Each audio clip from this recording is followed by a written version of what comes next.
오늘은 버가모 교회라고 하는 그런 제목의 말씀으로 함께 말씀을 통해서 은혜 나누게 되기를 원합니다. 이 버가모라고 하는 지역은 서머나로부터 북쪽으로 약 100km 정도 떨어져 있는 그리고 해발 400m가 조금 안 되는 그런 높은 위치에 자리 잡고 있었던 그런 도시였습니다.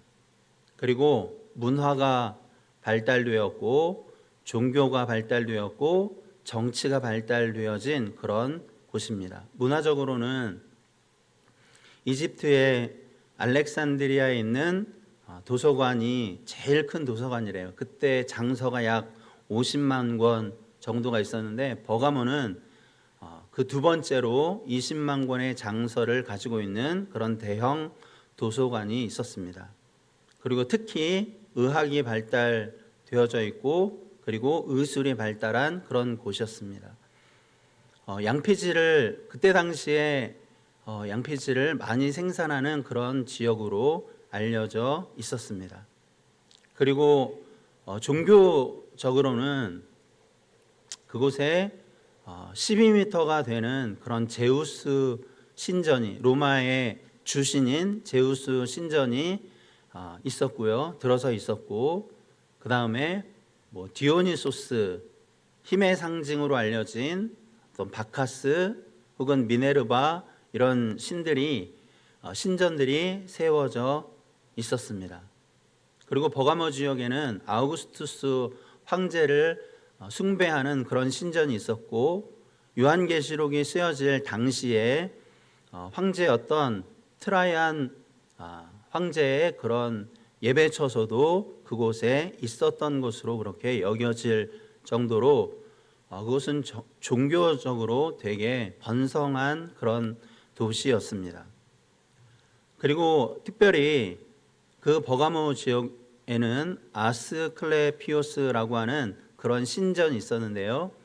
거기는 병원처럼 그렇게 쓰여졌대요. 이 아스클레피오스는 치료의 신이에요. 치료의 신. 그래서 그 신전이 병원으로 그렇게 사용되어져 있어서 버가모뿐만 아니라 그 주변의 도시에 많은 사람들이 치료를 받기 위해서 그곳을 찾기도 했다고 합니다. 여러분 혹시 히포크라테스라는 사람 들어본 적 있죠? 그 사람이 그곳에서 오랫동안 근무해 왔던 것으로 그렇게 기록에는 남아져 있습니다. 그래서 거기에서 여러 약제 치료도 받기도 하고 또 진흙을 통해서 어떻게 치료를 받는지 모르겠지만 그런 치료법도 있고 또 음악이나 연극이나 이런 것을 통해서 심리 치료도 함께 병행하는 곳이 바로 그곳이었다고 합니다. 그리고 정치적으로는 프로콘솔이라고 하는 버가모를 다스리는 그런 총독이 있었는데 이 사람은 권한이 얼마나 센지 로마의 황제만큼이나 강력한 그런 통치 기반을 가지고 있었어요. 자기가 잘나서가 아니라 이 프로콘솔이 로마 황제에게 엄청난 그런 아부를 하고 그리고 충성을 다짐했던지 황제가 자기의 권한에 버금가는 그런 권한을 그 프로콘솔에게 줬어요.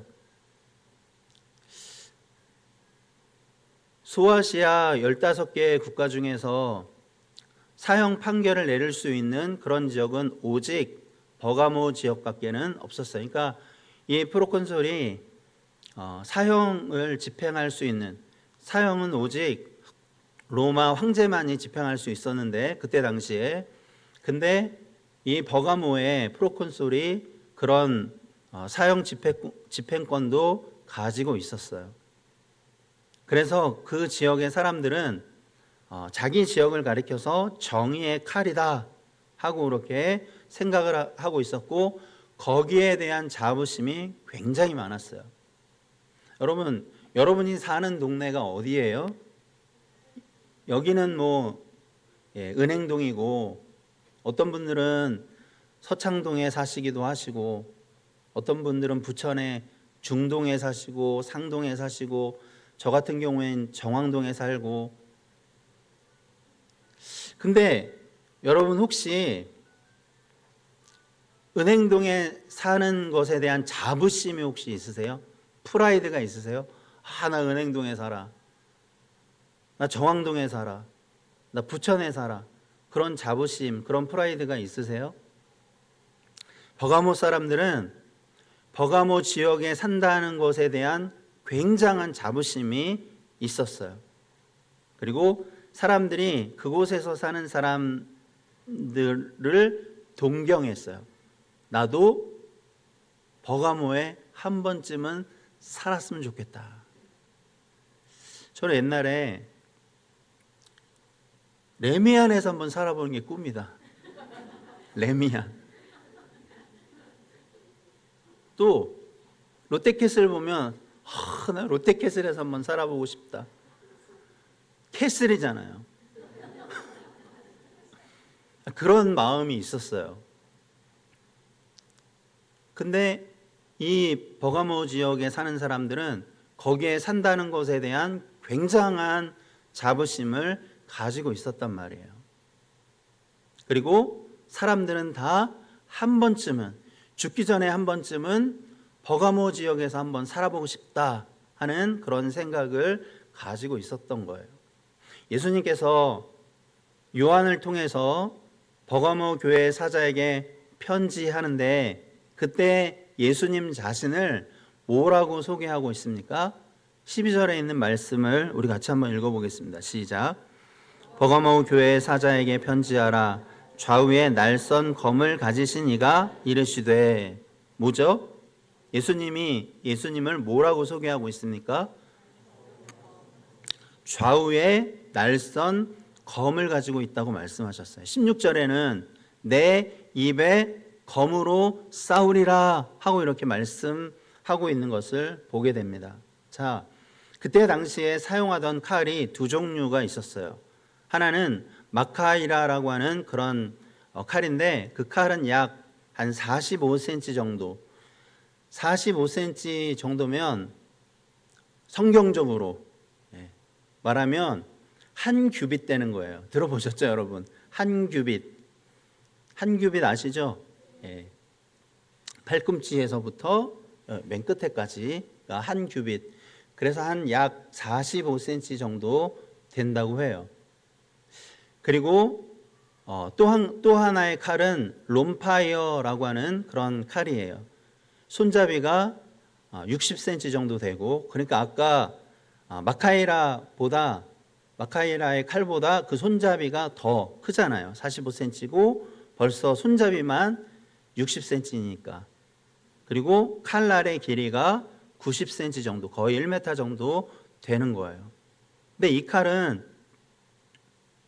이 롬파이어라고 하는 이 칼은 얼마나 대단한지 방패도 부서뜨려 버릴 수 있는 그런 강력함을 가지고 있다는 거예요. 그래서 여기에 좌우에 날선 검, 예수님께서 왜 이런 말씀하셨냐면, 앞서도 말했듯이 버가모 사람들이 그 버가모 지역을 뭐라고 말한다고요? 정의의, 아까 제가 얘기 안 했나요? 정의의 칼이라고 생각했다는 거예요. 근데 예수님께서 좌우에 날선 검, 내 입의 검이라고 그렇게 말씀하심을 통해서 예수님께서 버가모 교회 성도들에게 던지시는 메시지가 있다는 거예요. 이게 뭐냐면, 프로콘설이 가지고 있는 그런 심판권이 최종적인 심판권이 아니라는 거예요. 로마 황제가 가지고 있는 그런 심판권이 최종적인 심판권이 아니다. 그것을 두려워하여 사람들이 발람의 교훈, 니골라당의 교훈, 그런 교훈에 빠졌다는 거예요. 근데 더 두려워할 것이 무엇이라고 말씀하고 있는 겁니까? 그것은 예수 그리스도를 두려워하라는 거예요. 최종적인 그런 심판권이 누구에게 있다는 겁니까? 예수 그리스도에게 있다는 거예요. 왜 그렇습니까? 로마 황제나 그리고 버가모를 다스렸던 프로콘솔은 사형 집행만 하면 끝나지만, 그러나 사람의 몸과 영혼을 지옥에서 멸하실 수 있는 분은 누구입니까? 바로 예수 그리스도라고 하는 것을 예수님께서 자신을 소개하는 그 소개에서 그렇게 말하고 있는 거예요. 예수님의 심판은 매우 단호할 것이다라고 하는 이 롬파이어로 대신하는 그런 예수 그리스도의 심판권이 프로콘솔이나 로마 황제가 가지고 있는 그런 심판권을 훨씬 넘어선다는 것을 말씀해 주고 있는, 그러니까 예수님께서 버가모 교회 성도들에게 하시고 싶은 말씀 뭐냐면 예수님을 생각하라는 거예요. 예수님을 기억하라는 거예요. 사랑하는 여러분, 우리의 모든 삶 속에서 기억되어져야 할 분이 누구냐, 생각해내야 할 분이 누구냐, 그분은 바로 예수 그리스도이심을 믿으시기 바랍니다. 한순간도 우리가 예수님을 떠나서 살 수 없다고 고백하고, 삶이 다른 사람 앞에서의 삶이 아니라 하나님 앞에서의 삶임을 우리가 한순간도 잊지 않고 그 하나님 앞에서의 삶을 살아낼 수 있게 되기를 바랍니다. 그러면서 예수님께서 버가모 교회에 대한 칭찬과 책망을 하시는 것을 보게 됩니다. 13절에 있는 말씀을 보니까 우리 같이 한번 읽어보겠습니다. 시작.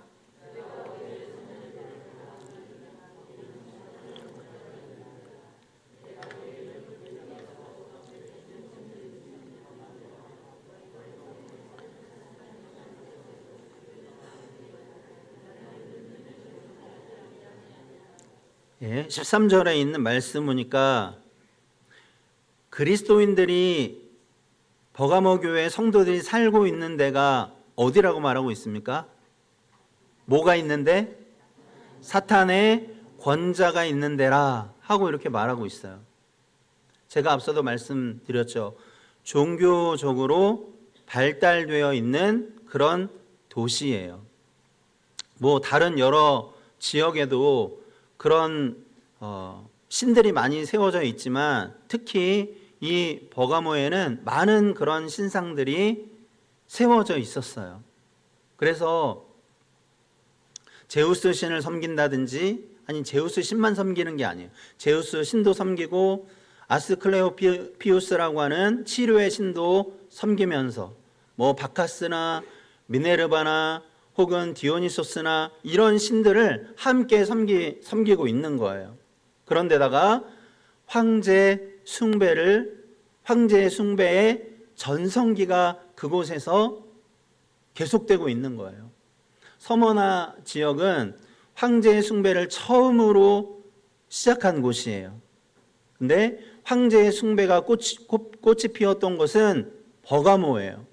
그리고 황제의 숭배의 전성기를 달리고 있는 거예요. 그러니까 사탄의 권자가 있는 데란 그 버가모 도시, 우상 숭배로 가득한 그런 도시를 이야기하고 있는 거예요. 그런 곳에서 예수님 믿는 사람들이 예수님을 믿으면서 사는 그런 삶이 얼마나 힘들고 어려운 그런 삶이겠습니까? 그렇죠?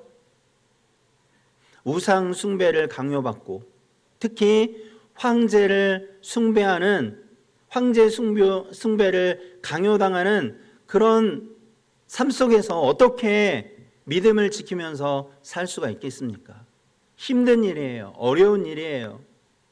그런데다가 이것은 우상 숭배를 하는 것은 생활과 연관이 되어져 있어요. 그래서 서머나도 마찬가지였지만 버가모 지역의 성도들도 삶을 살아내는 것이 힘들고 어려웠을 거예요.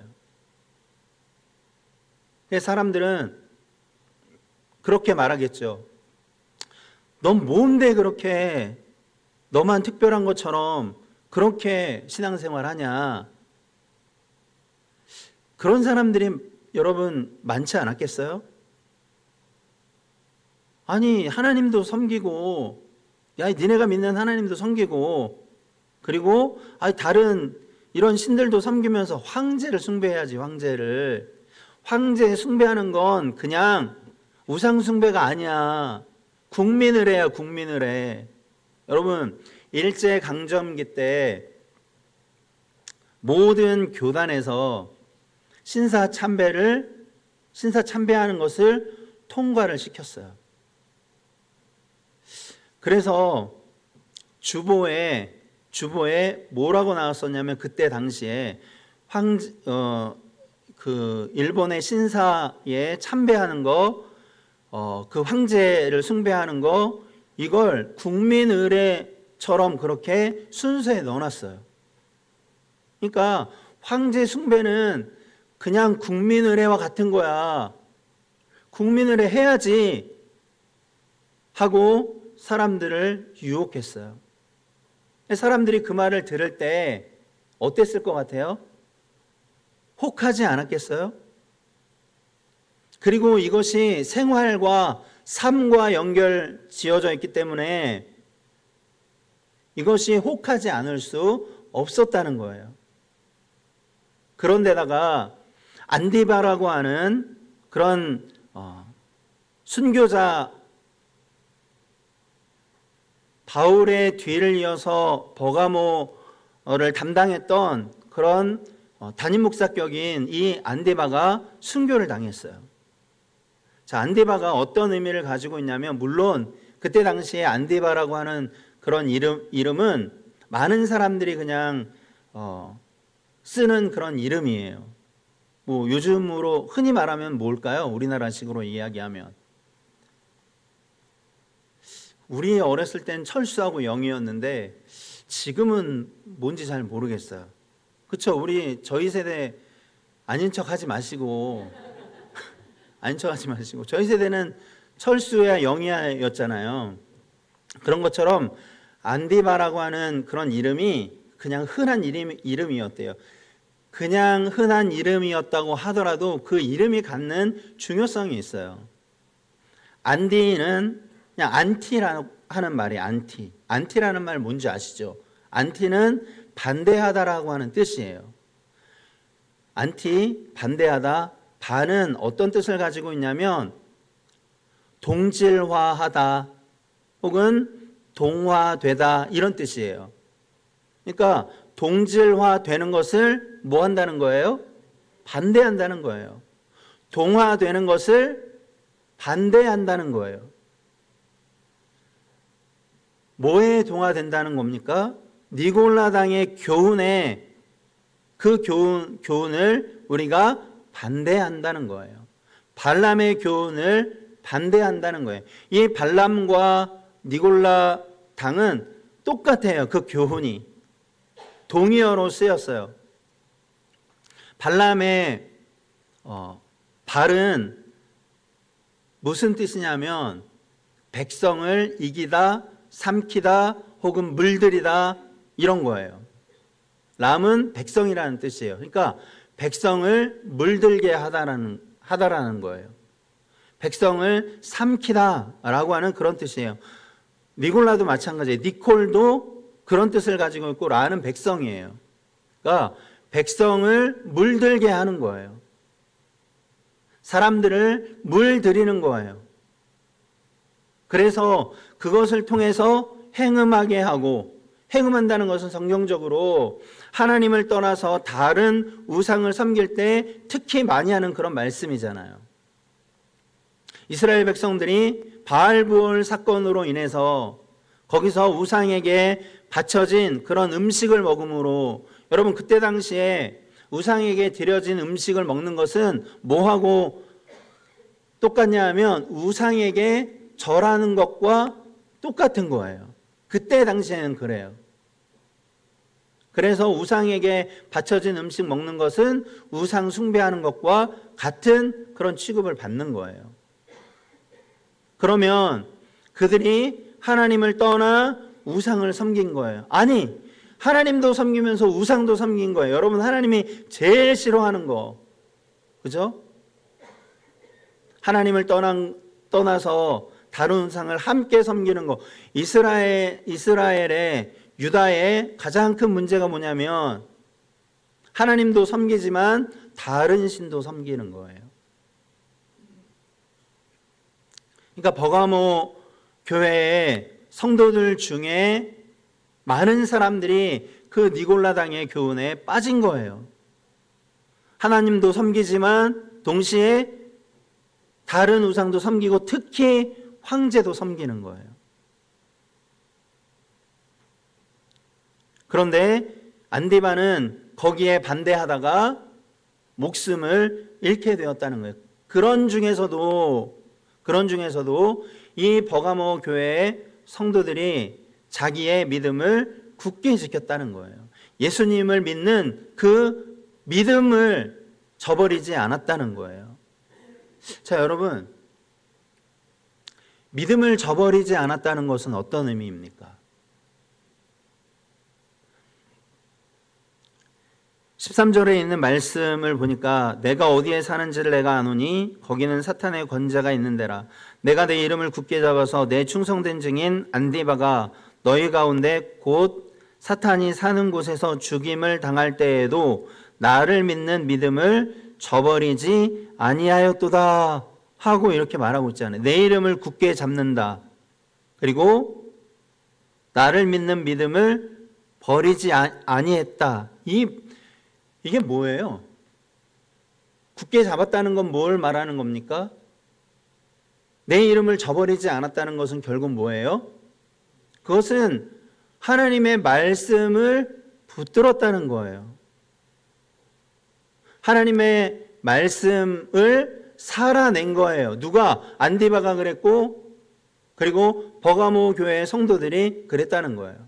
하나님의 말씀을 기억하고 하나님의 말씀을 삶 속에서 구현해내는 거예요.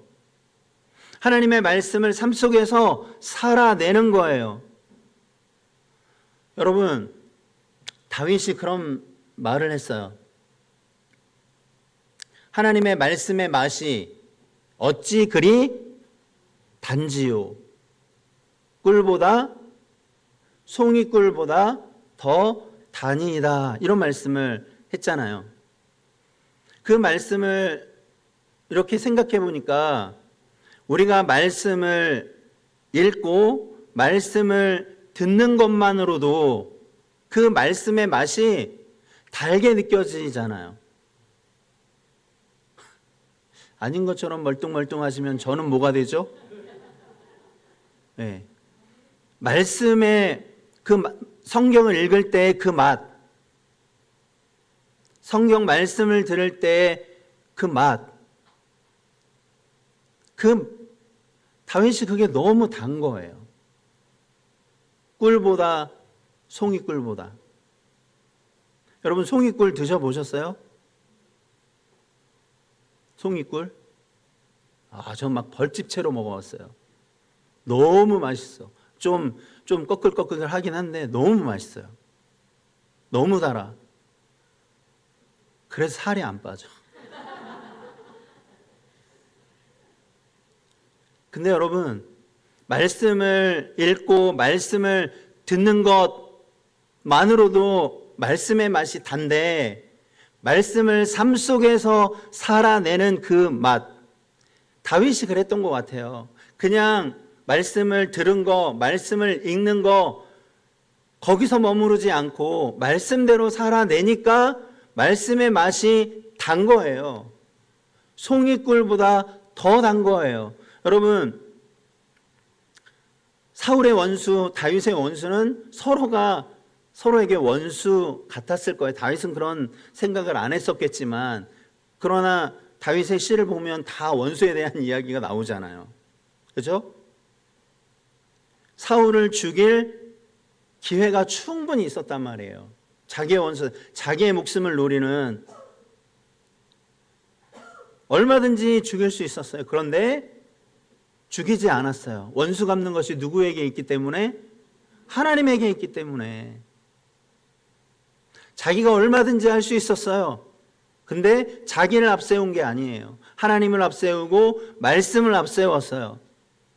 그러니까 하나님의 말씀을 읽고 듣고 뿐만 아니라 삶 속에서 그 말씀을 구현해내니까, 말씀을 삶 속에서 살아내니까 그 말씀의 맛이 내게 어찌 그리 단지요 라고 그렇게 고백할 수 있지 않았겠습니까? 최근에 좀 부끄러운 얘기긴 한데 제가 좀 잘 아는 청년이 있어요. 꼭 이렇게 제가 누구에 대해서 이야기를 하면 우리 식구인 줄로 아는데 우리 식구가 아닐 수도 있어요. 아닐 수가 있어요. 제가 아는 청년이에요. 엄마 아버지가 얘가 알바를 해요. 엄마 아버지가 얘야 11조 해라. 저희 그의 엄마가 11조 해야 된다. 11조에 대한 당위성을 쭉 얘기를 해요. 저도 11조 해야 된다. 말라기서의 말씀 쫙 얘기했으면 좋겠지만 구구절절 그걸 다 말할 수는 없고 11조 해야 된다. 누가 너보고 열에 열을 하라 그랬니? 열에 하나를 하라고 하면서 얘기를 했어요. 들은 척도 안 해요. 예? 어렸을 때부터 순종하지 않나 봐요, 얘가. 자기가 쓸 데가 너무 많대요. 이것도 해야 되고 저것도 해야 되고 이것도 사야 되고 저것도 사야 되고 그 얘기 들어보면 돈이 부족해서 보태줘야 될 판이에요. 근데 어느 날 11조를 해야 되겠대요. 장족의 발전이지 않아요? 지금 했는지 안 했는지까지는 몰라요. 근데 11조를 해야 되겠다는 마음이 들었대요. 여러분에게 이건 11조 얘기를 하는 게 아닙니다. 하든 안 하든 여러분 믿음대로 하시면 돼요. 근데 이 아이에게 계속 이야기를 했어요. 한두 번 얘기한 게 아니에요. 그리고 어떤 때는 인상을 쓰기도 하고 걔가 인상을 쓰니까 걔 아빠도 인상을 쓰고 서로 그러다가 11조를 하겠다는 마음이 들고 그걸 선언을 했어요. 했는지 안 했는지 확인을 안 해가지고 모르지만 장족의 발전이지 않습니까? 근데 그것이 말씀을 구현해내는 거예요. 말씀을 살아내는 거예요. 근데 그 맛을 알아야 돼요. 말씀을 듣고 아는 건 있어요. 지식은 쌓여져 있어요. 결심이 섰어요. 그래서 결단하면 그것에 대한 맛을 느낄 수 있어야 돼요. 제가 제 삶을 이야기하기는 참 어려워요. 왜냐하면 여러분 얘기하면 목사가 돼가지고 저런 생각이나 하고 있고 이럴까 봐 제가 말은 못하겠지만 말씀을 구현해내는 것이 목사로서 또 한 사람의 성도로서 말씀을 구현해내고 말씀을 살아내니까 다윗의 그런 고백적인 말씀이 생각이 나는 거예요. 다윗이 말했을 때 말씀을 읽어서뿐만 아니고 그리고 말씀을 들어서뿐만이 아니고 말씀을 살아내고 말씀을 구현해내니까 그러니까 말씀의 맛이 내게 어찌 그리 단지요라고 말할 수 있었겠구나 하는 생각이 들더라고요. 오늘 오전에 목사님이 그런 말씀을 하셨어요. 교정하고 있냐고, 수정해 나가고 있냐고, 우리가 얼마나 교정해 나가고 수정해 나가고 있냐고 그 말씀을 하셨어요. 제가 그 삶 속에서 내 삶이 교정되어지고 수정되어지고 이런 걸 보면서 이게 얼마나 감사한지 모르는 거예요. 여러분, 버가모 교회 성도들이 안디바가 하나님의 말씀을 읽을 뿐만 아니라 들을 뿐만 아니라 그 말씀을 삶 속에서 구현해내고 말씀을 삶 속에서 살아냄으로 인해서 안디바는 자기 목숨이 얼마나 중요합니까? 그럼에도 불구하고 하나님의 말씀이기 때문에 그리스도를 부인하라고 그렇게 총독이 이야기를 했어도 전승에 의하면 노스로 만든 그 황소 그 안에 그 안디바를 집어넣고 예수를 부인하라고, 그렇지 않으면 죽이겠다고 그렇게 이야기를 한 거예요. 안디바가 그것을 거절하니까 거기에서 뭐 뜨겁게 열을 가해서 거기서 그렇게 죽었대요. 전승이에요. 전승. 정확한 사실은 아니에요. 말씀을 구현해낸 거예요. 말씀대로 사는 거예요. 여러분, 오전에 목사님이 순종, 말씀에 대한 순종 말씀하셨는데, 그 말씀의 순종은 말씀을 우리의 삶 속에서 그대로 구현해내는 거예요. 말씀대로 살아내는 거예요. 제 요즘에 우리 애들이 좀 성경에 귀를 기울여서, 자녀들아 내 부모에게 순종하라 하는 말씀을 통해서 좀 순종 좀 했으면 좋겠어요. 네. 근데 한편으로 무슨 생각이 드냐면, 아비들아 자녀들을 노엽게 하지 말라. 저는 계속 노엽게 하면서 순종하라고 말하고 있어요. 이런 그래서 우리 아이들을 노엽게 하지 말아야 되는데 아침에도 노엽게 해가지고 여러분, 우리가 말씀을 살아내야 돼요. 말씀을 삶 속에서 구현해내야 돼요. 그러면 우리의 삶이, 우리의 사고와 우리의 마음이 수정되고 교정되고, 그리고 삶 속에서 변화가 분명하게 드러나게 되어 있어요. 쉽지 않습니다. 어렵습니다. 왜냐하면 포기해야 될 게 너무 많은 거예요. 우리 회사는 험담하는 걸 많이 해요. 험담을 해.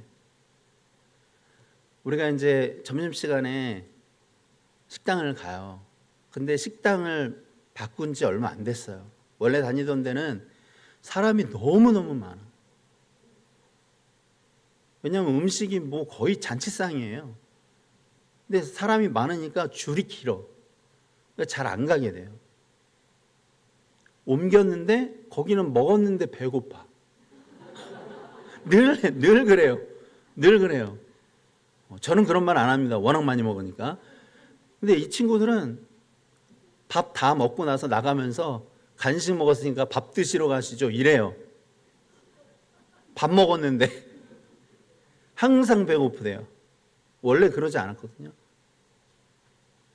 남의 말을 하는 것은 별식과 같아서 뱃속 깊은 데로 내려가느니라 하는 말씀이 있어요.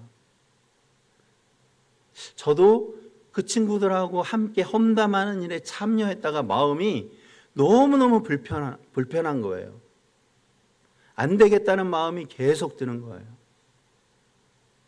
그러면서 그 친구들이 그러거나 말거나 저는 거기에 대해서 한마디도 하지 않아요. 그러기 시작하면 아까도 말씀드렸죠. 별식과 같아서 아주 깊은 데로 내려간대요. 그러니까 말씀을 우리가 삶 속에서 살아내는 게 그렇게 중요해요. 말씀을 구현해내는 게, 그러면서 내 삶을 수정하고 교정하는 게 여러분 너무 중요해요. 그러면서 예수님께서 뭐라고 말씀하셨냐면, 이기는 자들에게 감추인 만나와 흰 돌을 주겠다라고 이렇게 말씀하세요. 그러면 그 감추어진 만나는 뭐예요? 히브리서 9장 말씀을 우리 한번 읽어보겠습니다. 히브리서 9장 1절부터 4절 말씀입니다.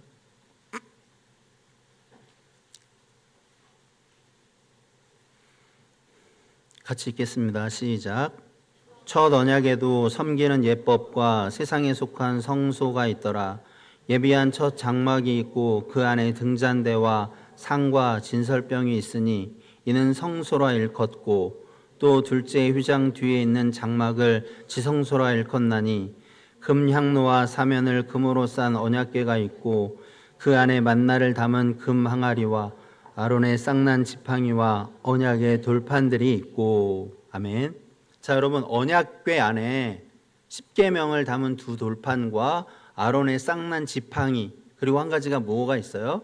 만나를 담은 금 항아리가 있대요. 그게 뭡니까? 간직한, 감추어진 만나를 이야기해요. 그럼 그 만나는 뭘까요? 요한복음 6장 48절 이하에 있는 말씀을 보면 예수님께서 자신을 가르쳐 뭐라고 말씀하십니까? 내가 생명의 떡이라고 말씀하고 있어요. 그러니까 여기에 감추어진 만나는 누구를 이야기하는 겁니까? 예수 그리스도를 말하는 거예요. 이기는 그에게는 예수로 말미암는 생명 양식을 통해 예수님과 풍성한 교제가 이루어질 것에 대해서 말씀하고 있는 거예요. 그러면 흰 돌은 뭘까요? 흰 돌. 내가 감추어진 만나와 흰 돌을 너희에게 주겠다라고 말씀하셨는데 그 흰 돌이 갖는 의미는 뭘까요? 버가모 교회 성도들이 이 말을 할 때 다 알아들었어요. 금방 알아들었어요. 이게 뭐냐면 흰 돌은 자유와 승리를 상징하는 거예요. 그리고 그때 당시에 축제에 들어가려면 그 흰 돌이 필요해요. 축제 혹은 연회장 이런 데 고급 그런 식당에 들어갈 때 그 흰 돌이 초대권처럼 그렇게 사용되어져 왔다는 거예요. 그래서 그 흰 돌 위에 이름이 새겨져 있는 거예요. 이건 뭘 의미하냐면 흰 돌도 역시 예수 그리스도를 상징해요. 그러면서 거기에 새 이름이 기록되어질 것에 대해서 말씀하고 있는 거예요. 이사야서 62장에 있는 말씀, 2절에 있는 말씀 보니까 우리 찾아보겠습니다. 이사야 62장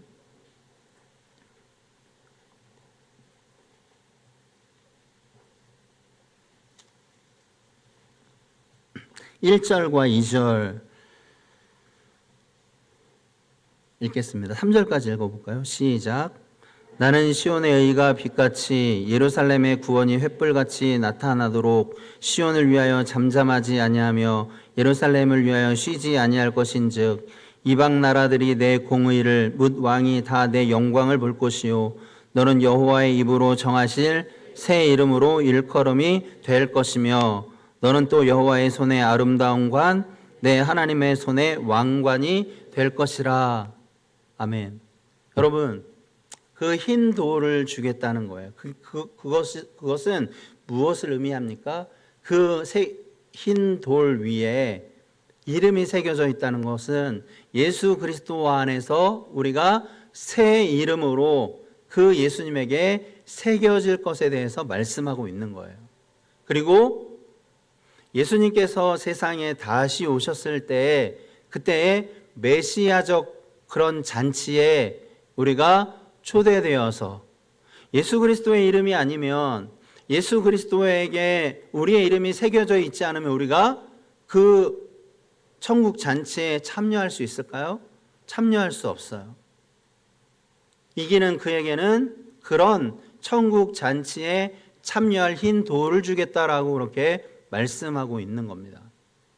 사랑하는 여러분, 우리에게 주어진 그런 삶 속에서 늘 예수 그리스도를 생각하고 그분을 바라보면서 그리고 하나님이 우리에게 말씀하신 그 말씀을 늘 생각하면서 말씀을 구현하고 말씀대로 살아내고 어떤 상황과 어떤 환경 속에서도 흔들리지 않고 우리가 그의 이름을 굳게 붙잡고 승리의 삶을 살아가게 될 때 지금도 여러분이 예수 그리스도와 함께 풍성한 그런 생명을 공급받고 있고 그분과 함께 교제하고 있지만 앞으로도 계속해서 그런 교제와 그리고 주께서 세상에 자신의 나라를 가지고 오실 때, 그때 우리가 영광스럽게 그분의 잔치에 참여해서 그와 더불어 풍성한 영광을 누리게 될 것을 바라보며 믿음으로 살아가게 될 그런 은혜가 있게 되기를 바랍니다. 기도하겠습니다.